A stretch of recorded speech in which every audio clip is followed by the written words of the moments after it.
What's going on, y'all? It's here on my off day, and I figured I'd share with y'all my top 5 baits for this fall transition. Because the fall transition could be arguably one of the toughest times of year to catch bass.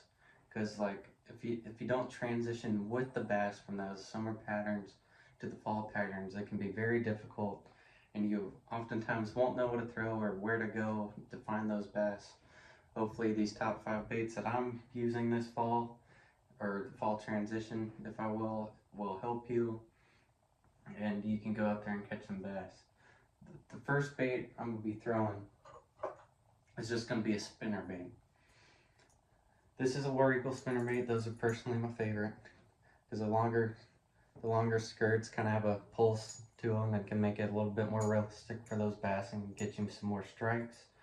This one here's got willow blades. Currently I've been throwing some Colorado blades just because those louder thumps are going to draw some more fish in. And it's been quite stormy here, so that water is going to be a little bit murky. But the War Eagle is oftentimes what I go to. But this is what I'm going to be throwing when I'm fishing 5 foot or less. If I want to throw a spinner bait but I'm deeper, I'll just move on to an underspin. Same concept. It's got the spinner, and oftentimes this is a 4.8-inch paddle tail swim bait on the back of it. Sometimes I downsize for a little bit more finesse. Sometimes I throw a little bit bigger one like this. But anyways, my top bait is going to be a spinner bait. I'm throwing this one shallow, this one deeper, for bass that are looking for that shad kind of color and are going to be chasing and kind of being aggressive. Moving on from there, a bait that's really took off for me this fall and this fall transition is going to be, honestly, going to be one of my favorite baits to be thrown. That's just going to be a Mike Kabuka baby. This is the bull gill. Currently I have tied on the bull shad, which is the one I'm going to be throwing. If I'm fishing a lake that the bass mainly have forage of bluegills, that's where the bull gill comes in. But I only have one bull shad left because I unfortunately lost 1 or 2 of them, so the remaining one's tied on currently. The bull shad's going to be a little bit thinner than this, not as fat, but these bull gills or bull shads are going to exceed in shallow water. I'm fishing these in 3 foot or less for those shallow bass. You can fish them deeper, but these baits really succeed when they're moved faster. It's going to create just a better action if you keep that bait moving fast. It's going to move up in the water column. It's one of the most natural baits to be throwing, and it's going to trigger a ton of bites. All I do is just launch that bait out there and just keep a constant wind on it. It's going to get you bites. If you throw it enough, you're going to get some big bites in there too. So the number 2 bait's going to be the bullgill and baby bull shad. Moving on from there, sticking kind of with the shad colors. I know the last one was a bluegill, but I do throw the shad one more often. That's going to be a square bill. I got 2 here I throw quite often. This is a Googan Squad flat-sided square bill. It goes 3 to 6. And then this is a Jabberjaw. Jabberjaw is going to be one of my favorites. This is the deeper one. This one goes, I think, 6 to 9.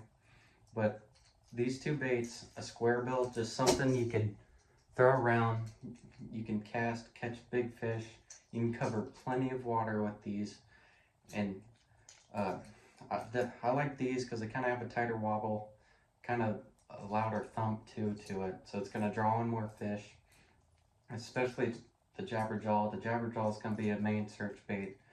Sticking with the shad colors as well, because that's going to be kind of almost purely what those bass are going to be feeding on. Like I said earlier with the bullgill, if you're in a lake or a smaller pond even, where those bass are going to be feeding up more solely on the bluegills, that's where I'd switch over to a more bluegill pattern. But the third bait I'm going to be throwing is a square bill. If you don't want to throw a square bill or don't like the depths they go, lipless crankbait is also a common one. I already have a video explaining that. That's why I don't have it in this video. But a lipless crankbait is one of my favorites to be thrown during the fall transition. Moving on from there is topwaters. The fall transition and on into fall can have some of the best top water bites, when that water just starts cooling down, the bass might move shallow. Like for example, I've been fishing purely in 4 foot or under.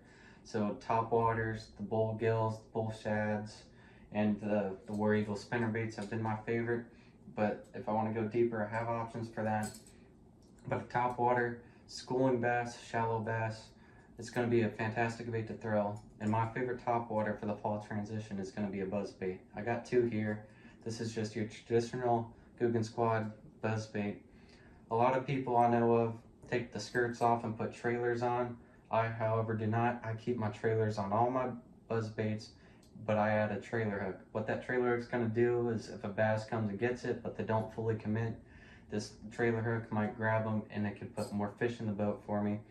So a buzz bait skirted with the trailer hook gets me more fish in the boat, sometimes big fish, but it's just another early morning search bait, or even on into the day because that water's cool, the bass are shallow, and it's going to catch me fish.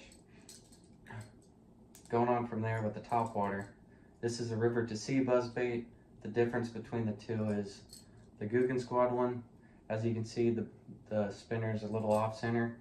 The river to sea one's in center. What this one's going to do when he casts out, it's going to pull to the left. So if I'm going to be fishing a little bit closer to that grass, if you still have grass alive, that's what I recommend doing. If you can fish some green grass, that's what you should do. If they're not in the grass, they're probably going to be out on some harder cover or just out schooling on bait. But this river to sea one, it's not going to pull to the left like a traditional buzz bait. This one's going to stay in line, and this one's also got this little knocker on it, so when it spins, that thing whacks that spinner and it's going to create a louder noise. Fish can hear it from further away, and it will draw fish from a further distance and can get you some more aggressive strikes. So that's the 4th one. It's just a buzz bait. Any style of top water works for that. You can do a spook style bait, whopper plopper. If you want to throw a buzz bait, but you want to add pauses in for those finicky bass, that's where a whopper plopper comes in. Similar type of action with the plopping style, but you can pause a whopper plopper.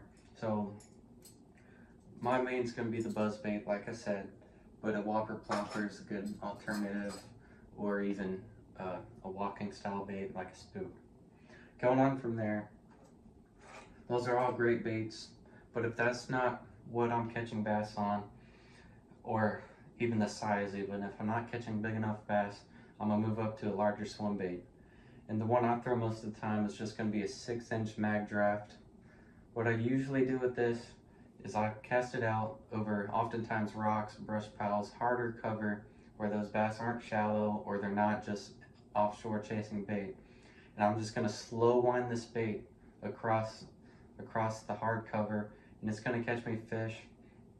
Even if it's not hard cover you're fishing, if you're fishing maybe some drop-offs, some extended points, secondary points, maybe just some humps where they have some bait pushed up, a larger swim bait like this mag draft, or the burrito's another good one. Tactical Bassin explains that one, but the mag draft is my personal favorite because it's not too overwhelming. It's 6 inches, so you could still catch plenty of fish, but it's big enough where it could intrigue the bigger ones and get you some bigger bites. But those are going to be my top 5 baits or styles of baits I'm going to be throwing. I'm going to be throwing these shallow, deep, anywhere I can find them. But that's really the top 5 I have, because like I said earlier, September, October, for those up north, even in August, that fall transition could be tough, but if you throw those, you will find some. Hopefully, as the year goes on, you can find more with those baits, and hopefully y'all can go catch them. So if y'all think you learned anything or this helped and lets you go catch out some bass, please like and subscribe, and I'll see y'all next time. Thanks for watching.